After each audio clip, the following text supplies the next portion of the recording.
দেশের ক্রিকেট থেকে বড় নক্ষত্রের পতন। বিশ্বসেরা অলরাউন্ডার সাকিব আল হাসান নিয়েছেন অবসর। আপাতত টি-20 ফরম্যাট থেকে অবসর নিয়েছে সাকিব।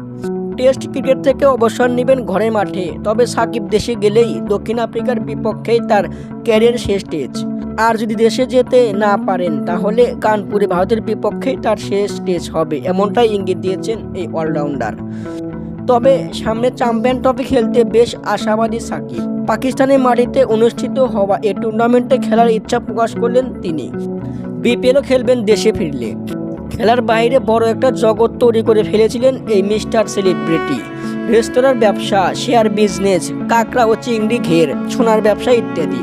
এছাড়াও বেশ কয়েকটি প্রতিষ্ঠানের ব্র্যান্ড অ্যাম্বাসেডর, বিভিন্ন কোম্পানি ও আর্থিক প্রতিষ্ঠানের শোরুম উদ্বোধন, বিজ্ঞাপনে অভিনয় সবই চালিয়ে গেছেন ক্রিকেটের পাশাপাশি সাকিব। এর মধ্যে সাকিবের বিরুদ্ধে শেয়ার বাজার কারসাজির দায়ে 50 লক্ষ টাকা জরিমানা করেছে বিএসইসি। সাকিব দেশে ফিরবে কিনা তা সবই বলে দিবে সময়। বিডি নিউজ, হৃদয় হাসান।